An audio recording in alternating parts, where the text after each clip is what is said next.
Hello students, आज हम कक्षा 9वीं के गणित भाग 1 में दूसरा चैप्टर वास्तविक संख्या में हम प्रश्न संग्रह 2.3 का पहला और दूसरा सवाल हल करेंगे।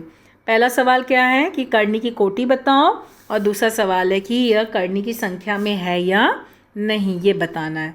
तो अभी हमारा देखो पहला सवाल क्या दिया है, कर्णी की कोटि बताओ।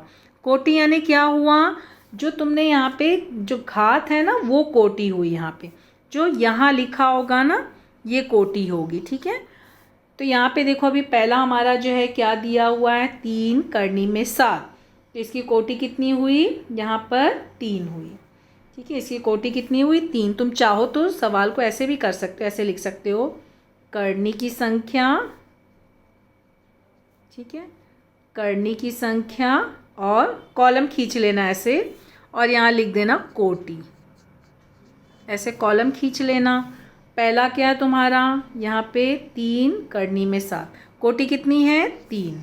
दूसरा क्या है 5 कर्णी में 12। ध्यान देना यहाँ 5 गुणा है, यहाँ पे कुछ नहीं लिखा मतलब 2। जब कुछ नहीं लिखा होता मतलब कोटि 2 होती है। तीसरा क्या है यहाँ पे 10 और ये देखो यहाँ 4, यानी कोटि कितनी हुई 4। ध्यान देना क्या लिखा है वो ध्यान से, ठीक है। फिर चौथा तुम्हारा क्या हुआ, सिर्फ 39, यहाँ कुछ नहीं लिखा मतलब कोटि 2। पांचवा यहाँ पे लिखा है कोटि 3, देखो यहाँ पे 3 है ना, कोटि 3, बस इतना ही लिखना है हमें।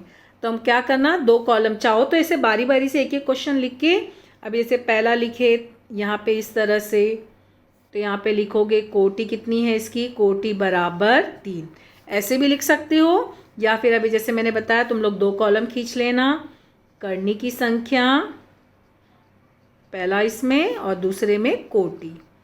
तो जो भी प्रश्न है तुम्हारा सब प्रश्न लिख लेना और उसकी कोटि यहाँ लिख लेना, बस ऐसे भी दोनों तरीके से आंसर लिख सकते हो। फिर अब यहाँ पे हम देखेंगे 2.3 का दूसरा सवाल। दूसरा सवाल में क्या पूछा है कि ये कर्णी की संख्या है या नहीं वो बताना है, कर्णी में है या नहीं। अभी जैसे यहाँ पे देखो पहला तुम्हारा क्या दिया है 51 और इसका घनमूल पहला। अब बताओ 51 का घनमूल क्या है, क्या ये जो है कर्णी की संख्या है, इसका घनमूल निकल सकता है 51 का, नहीं। तो ये कौन सी संख्या हुई, यह कर्णी की संख्या है, कर्णी में है।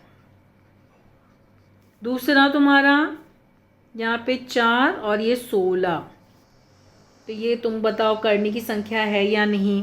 देखो यहाँ पे तुम चाहो तो ऐसे भी कर सकते हो, जैसे यहाँ पे 51 है ना, ये 51 है, तो यहाँ पे देखो तुम लोगों को कितना हुआ, 51 कितना है, 17 गुणे 3, देखो 17 गुणे 3, 3 7 सा 21, 17 गुणे 3। देखो अब न तो 17 का कोई घनमूल है ना 3 का कोई घनमूल है, यानी कि ये संख्या कर्णी में है, क्योंकि देखो इनका घनमूल नहीं निकल रहा ना, तो ये कर्णी में है। दूसरा सवाल तुम्हारा कैसे है, ये 16 का गुणनखंड क्या है, 16 का गुणनखंड 2 गुणे 2 4 गुणे 2 8 गुणे 2 16, कोटि कितनी है 4।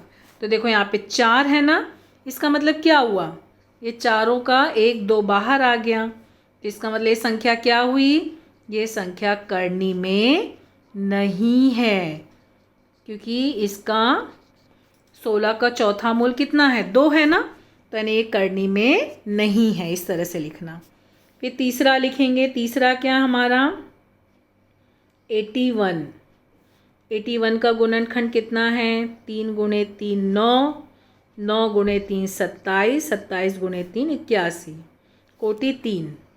तो 3 एक 3 बाहर आ गया और एक अंदर है, तो यानी कि यह कर्णी में है, कर्णी में है, ये कर्णी में है, क्योंकि यहाँ पे देखो इसका 81 का घनमूल नहीं निकलता ना, इसके लिए कर्णी में है। फिर आया 256 का गुणनखंड निकालो। देखो मौखिक अगर निकाल पा रहे हो तो तुम मौखिक निकाल सकते हो, नहीं निकाल पा रहे हो तो उसको गुणा करो। तुम्हें ये भी पता है 16 गुणे 16 जो है 16 गुणे 16 256 होता है, इस तरह से भी लिख सकते हो। या फिर तुम गुणनखंड 2 से स्टार्ट करके भी लिख सकते हो, लेकिन करनी की चिन्ह हट गया तो यानी कि यह करनी में नहीं है। तो क्या लिखोगे? करनी में नहीं है, क्योंकि करनी का चिन्ह हट गया ना, यहाँ करनी का चिन्ह नहीं लगा यानी नहीं है। ठीक है, फिर यहाँ पे पांचवा देखो, हमारा पांचवा क्या है? 64 और यहाँ पे घनमूल। तो देखो 64 यानी 4 गुणे 4 16, 16 गुणे 4 64। घनमूल तो यानी 4, इसका घनमूल 4 है, तो ये भी करनी में नहीं है, करनी में नहीं है। ठीक है, फिर यहाँ पे छठवां 22/7, 22/7 इनका भी कोई घनमूल है, ये कोई संख्या बाहर आ रही है। 22 यानी 2 गुणे 11 और 7 का सिर्फ ऐसे, तो यानी 22/7 ये तुम्हारा करनी में ही है, कुछ भी बाहर नहीं आ रहा है, तो यानी कि यह संख्या करनी में है। देखो करनी का चिन्ह लगा है मतलब करनी में है, करनी का चिन्ह हट गया मतलब करनी में नहीं है। हो गया दूसरा सवाल। तो मैं खाली यही पूछा था ना कि करनी में है या नहीं बताओ, गुणनखंड निकाल के देख लेना। अगर वहाँ पे जो है करनी पूरी तरह से हट गई तो करनी की संख्या नहीं है, और अगर करनी लगा हुआ है मतलब वो करनी की संख्या है। तो इस तरह से हमारा जो है 2.3 का पहला और दूसरा सवाल कंप्लीट हुआ है। आगे के सवाल हम लोग अगले वीडियो में देखेंगे। Thank you.